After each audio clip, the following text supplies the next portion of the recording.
अक्सर इंसान जीवन की परेशानियों से परेशान होके फ्रस्ट्रेट हो जाता है और मोटिवेशन ढूंढते फिरता है, लेकिन कभी अपने धर्म ग्रंथों की तरफ नहीं देखता। अगर धर्म ग्रंथों की तरफ देखता और उनसे कुछ सीख लेने का प्रयास किया होता तो ऐसा फ्रस्ट्रेशन का सामना नहीं करना पड़ता। तो आइए आज बात करते हैं रामायण की। रामायण आप सभी ने देखी होगी, सुनी होगी या पढ़ी होगी, और बचपन से ही लगभग सभी लोग दादी नानी से रामायण के बारे में सुनते आ रहे हैं, रामायण की बातें सुनते आ रहे हैं, प्रभु श्री राम के गुणों की चर्चा सुनते आ रहे हैं। लेकिन क्या कभी आपने उनके गुणों से कुछ सीख लेने का प्रयास किया? क्या कभी उनके गुणों से सीख लेके उसको अपने जीवन में लागू करने का प्रयास किया? तो नहीं किया होगा। अगर कर लिया होता तो आप फ्रस्ट्रेट नहीं होते, आज इतनी परेशानियों का सामना नहीं करना पड़ता। तो आज बात करते हैं ऐसे 4 गुण के प्रभु श्री राम के, जिनसे सीख ले लिया तो आपका जीवन सफल हो जाएगा और आप जीवन में हमेशा सफलता ही देखेंगे। पहला गुण है त्याग। त्याग का गुण, बलिदान का गुण। अक्सर आप लोग देखते होंगे कि घरों में भाई भाई में लड़ाइयाँ देखने को मिलती हैं, कभी प्रॉपर्टी के लिए, कभी बिजनेस के लिए, कभी धन दौलत के लिए, और लड़ाइयों की वजह से दुश्मनी तक हो जाती है, एक दूसरे का चेहरा भी नहीं देखना पसंद करते हैं। लेकिन अगर त्याग का गुण सीख लिया होता तो कभी किसी घर में किसी भाई भाई के बीच में लड़ाई नहीं होती। प्रभु श्री राम, जैसा कि आप सभी जानते हैं, अपने पिताजी के कहने पे उन्होंने अपना सारा राजपाट छोड़ के 14 वर्षों का वनवास स्वीकार कर लिया था, और उनका ये त्याग, ये बलिदान ही उनके परिवार की एकजुटता को बांधे रहता है। बड़े भाइयों से अक्सर छोटे भाई भी सीख लेते हैं।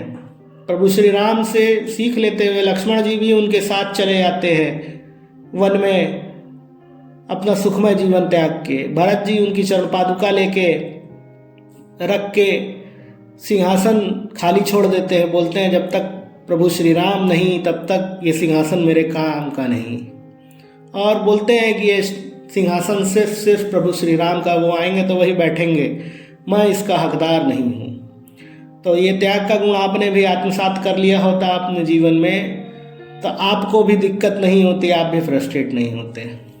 दूसरा गुण, भेदभाव नहीं होना चाहिए।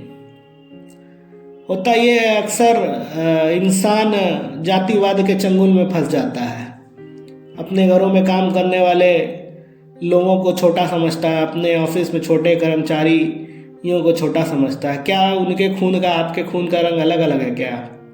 नहीं ना, सबका खून तो लाल ही है, तो भेदभाव किस बात का।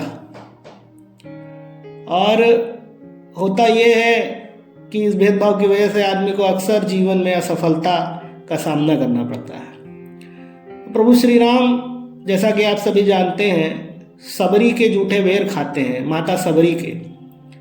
माता सबरी एक छोटे कुल की महिला थी, प्रभु श्री राम राजकुल के थे, उसके बाद भी वो खा लेते हैं, क्योंकि उन्होंने कभी भेदभाव देखा ही नहीं, सीखा ही नहीं, और ना ही उस भेदभाव के चंगुल में वो फंसे।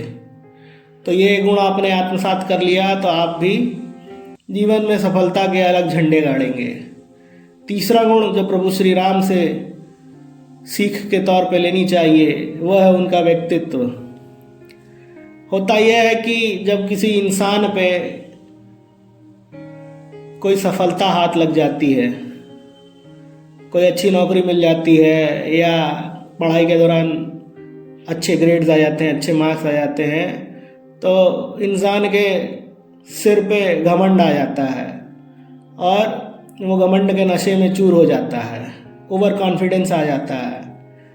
ये जो गुण है ना, ये रावण का गुण है, और ज़्यादातर लोग इसी गुण को अपनाते हैं, इसीलिए जीवन में कभी किसी मोड़ पे मात खा के पड़े होते हैं।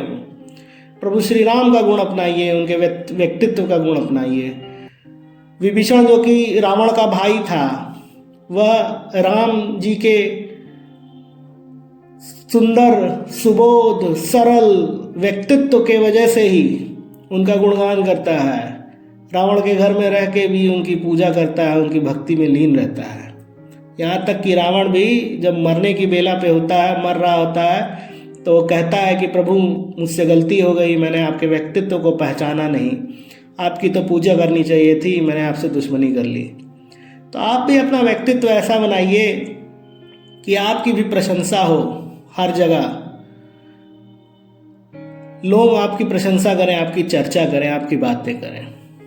व्यक्तित्व आपका भी सरल, सुबोध, सुंदर, शांत होना चाहिए, बिल्कुल प्रभु श्री राम की तरह। चौथा गुण समझदारी और सम्मान का गुण। आप लोग माँ बाप से कभी लड़ाई झगड़ा हो जाता है, भाई बहन से या पति पत्नी में, तो एक दूसरे से बात नहीं करते हैं। क्यों? क्योंकि आपके आगे आपका ईगो आ जाता है, बोलते हैं मैं क्यों बात करूं, वो आएंगे बात करने। और कभी कभी पति पत्नी के झगड़े तलाक तक, घर छोड़ने तक पहुंच जाते हैं। भाई भाई के झगड़े, जैसा कि बताया मैंने, कोर्ट कचहरी तक पहुंच जाते हैं। एक दूसरे का चेहरा नहीं देखना पसंद करते हैं, क्योंकि आपके अंदर समझदारी नहीं है, सम्मान नहीं है एक दूसरे के प्रति।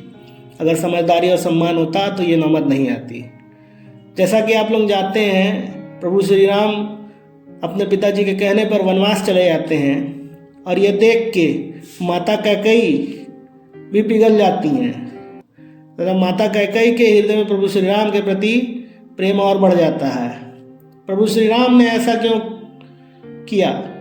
क्योंकि उनके अंदर अपने माता पिता के प्रति सम्मान था, समझदारी थी उनके अंदर। यहाँ तक कि वह माता सीता को छुड़ाने के लिए हनुमान जी को भेजते हैं, रावण को समझाने का प्रयास करते हैं, और रावण नहीं मानता है। अंततः वह अपनी जान खो दे देता है, उसे जान से हाथ धोना पड़ता है रावण को। प्रभु श्री राम लंका पर विजय प्राप्त करते हैं रावण का वध करके, और माता सीता को छुड़ा के लाते हैं लंका। क्यों? क्योंकि उनका अपनी पत्नी माता सीता के प्रति प्रेम था, सम्मान था। ऐसा प्रेम, सम्मान, समझदारी आपके अंदर भी रहेगी तो आपको भी जीवन में हमेशा सफलता ही मिलेगी, कभी फ्रस्ट्रेशन नहीं हाथ आएगी। और जब परिवार के लोग साथ होते हैं तो जीवन का हर एक रण आसान लगता है, और आदमी हर एक रण को आसानी से पार कर जाता है। तो इसी के साथ आज का चर्चा यहीं समाप्त करते हैं आज की, और नए विषय के साथ, नए पॉजिटिव भरे वीडियो के साथ आपसे जल्दी ही मिलेंगे। तब तक के लिए अगर आपको हमारे वीडियो का कोई भी एक हिस्सा अच्छा लगा हो तो कमेंट करके हमें ज़रूर बताएं। हमारे वीडियो को सब्सक्राइब भी करें और लाइक भी करें, और ज़्यादा से ज़्यादा तक लोगों तक पहुंचाने का प्रयास करें। तब तक के लिए धन्यवाद। जय हिंद, जय भारत, जय जय जय जय श्री राम।